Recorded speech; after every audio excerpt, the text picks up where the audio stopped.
आदिदेव पुरुषपुराण त्वमस्य विश्वस्य परं निधानम् वेत्तासि वेद्यं च परं च धामम् त्वया ततं विश्वमनन्तरूप। हरे कृष्णा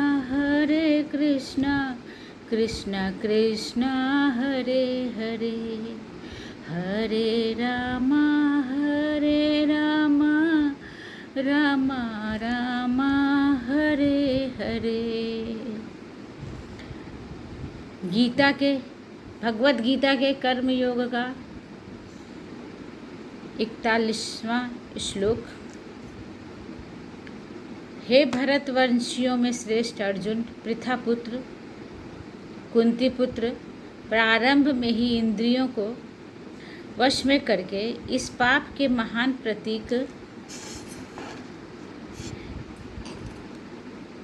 प्रतीक का दमन करो और ज्ञान तथा आत्म साक्षात्कार के द्वारा इस विनाशकर्ता का वध करो।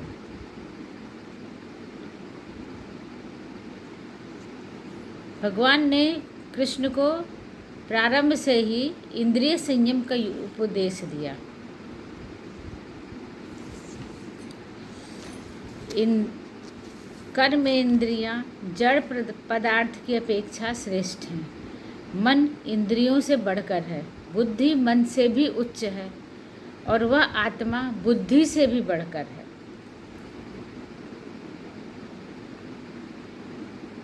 शारीरिक कर्म का अर्थ है हम अपनी इंद्रियों से काम करें, और मानसिक कर्म 3 प्रकार के होते हैं: शारीरिक, मानसिक, भावनात्मक, संवेगात्मक।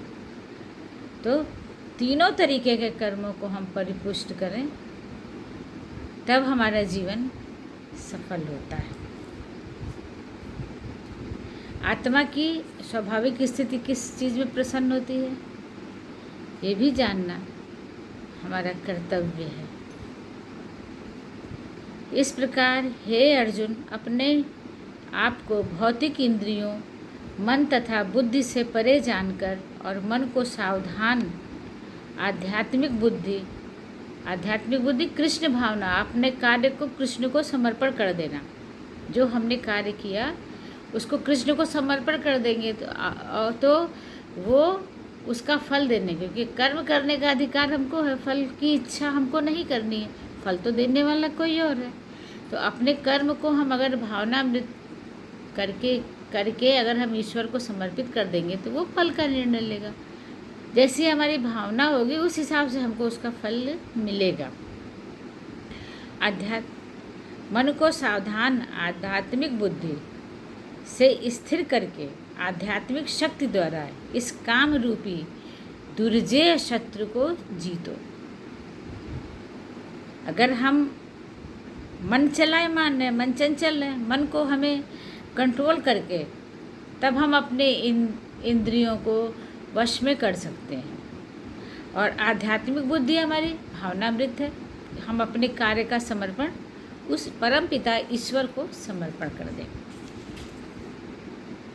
इस प्रकार भगवत गीता का महामद भगवत गीता का 3 अध्याय कर्म योग का भक्ति वेदांत तात्पर्य पूर्ण हुआ। अब अध्याय 4 है दिव्य ज्ञान। महाभगवत गीता का अध्याय 4 है दिव्य ज्ञान। वो दिव्य ज्ञान क्या है? इसमें जो है कृष्ण भगवान योग विद्या का उपदेश देते हैं। इसके मैं थोड़ा सा बोलूँ। श्री भगवान कृष्ण ने कहा, मैंने इस अमर योग विद्या का उपदेश सूर्यदेव विवस्वान को दिया और विवस्वान ने मनुष्यों के पिता मनु को दिया और मनु ने इसका उपदेश इक्ष्वाकु को दिया। ये दिव्य ज्ञान है। किसको किसको मिला जो है, कैसे कैसे भगवान कृष्ण ने किसको किसको दिया। तो सबसे पहले यह योग विद्या सूर्यदेव भगवान को मिली। फिर विवश सूर्यदेव ने मनुष्यों के पिता मनु को दिया और मनु ने इसका उपदेश इक्ष्वाकु वंश को दिया। रामचंद्र जी का जो वंश था वो इक्ष्वाकु वंश था।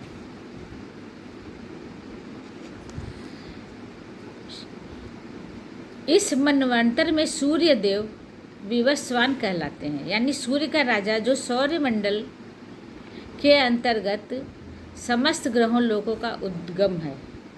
ये ब्रह्म संहिता कहती है।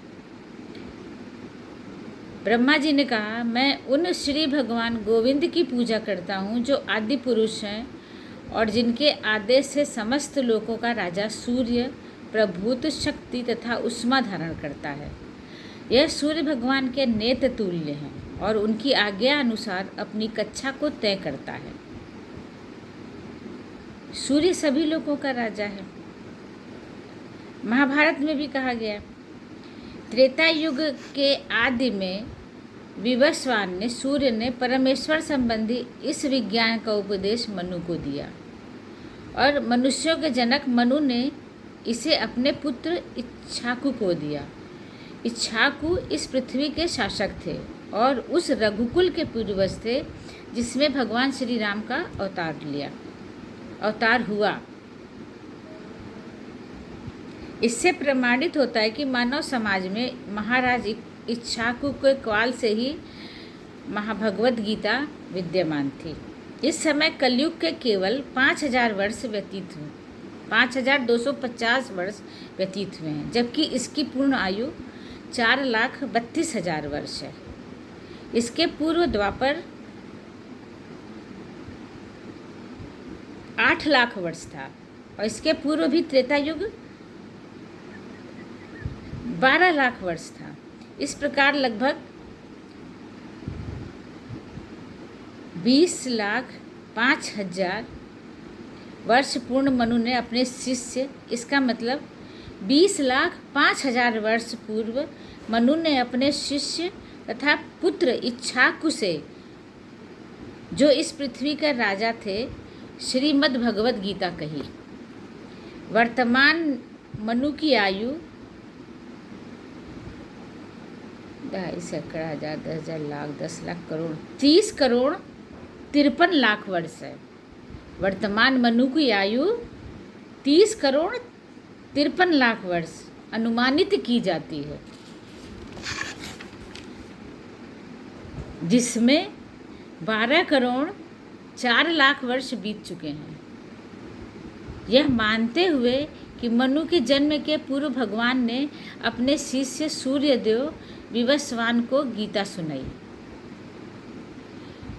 मोटा मोटा अनुमान है, गीता कम से कम 12 करोड़ 4 लाख वर्ष पहले कही गई और मानव समाज में यह 20 लाख वर्षों से विद्यमान रही। गीता का इतिहास तो बहुत बड़ा है भाई। क्षत्रियों के जनक हैं जो सूर्यवंशी हैं, कितना पुराना है। भगवत गीता को गुरु परंपरा के यथारूप में ग्रहण करना चाहिए। यह वर्णन हुआ कि भगवान ने इसे सूर्यदेव से कहा, सूर्यदेव ने अपने पुत्र मनु से, और मनु ने इसे अपने पुत्र इक्ष्वाकु से कहा। इस प्रकार यह परम विज्ञान गुरु परंपरा द्वारा प्राप्त किया गया और राजर्षियों ने इस विधि से इसे समझा, किंतु काल क्रम में यह परंपरा छिन्न भिन्न हो गई। अतः यह विज्ञान यथारूप में विलुप्त हो गया। ऐसा महसूस होता है, ऐसा मालूम होता है, ऐसा लगता है कि यह काल क्रम में यह जब छिन्न भिन्न गुरु परंपरा छिन्न हो गई तो यह विलुप्त हो गया। आज मेरे द्वारा वही यह प्राचीन योग यानी परमेश्वर के साथ अपने संबंध का विज्ञान तुमसे कहा जा रहा है। भगवान ने अर्जुन से कहा, भगवान योगी राज कृष्ण ने अर्जुन से कहा कि यह प्राचीन योग में यह संबंध का विज्ञान अब तुमसे कहा जा रहा है, क्योंकि तुम मेरे भक्त तथा मित्र हो, अतः तुम इस विज्ञान के दिव्य रहस्य को समझ सकते हो।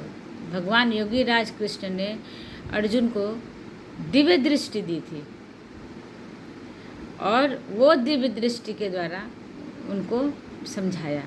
ऐसा थोड़ी है कि उस समय सारे 9 ग्रहों की काल क्रिया सब रुक गई, तब इतनी देर तक युद्ध नहीं। जब युद्ध सेना में बिगुल बच चुका, सब कुछ हो चुका, तो ऐसा नहीं है कि सब लोग रुके रहेंगे, मार काट मच गई होती। लेकिन उस समय के लिए सारी क्रियाएं, प्रकृति क्रियाएं सारी बंद हो गई, वहीं पे क्षण रुक गए। तब भगवान कृष्ण ने अर्जुन को ये प्राचीन महाभगवत गीता को सुनाया और उनके शंका का समाधान किया। इस प्रकार मैं आज यही समाप्त करती हूँ। हरे कृष्णा कृष्णा कृष्णा हरे हरे, हरे रामा रामा रामा हरे हरे। वायुर्यमो अग्निवरुण शशांक प्रजापतिस्त्वं प्रपितामहश्च। नमो नमस्ते सहस्रकृत्वा पुनश्च भूयोऽपि नमो नमस्ते।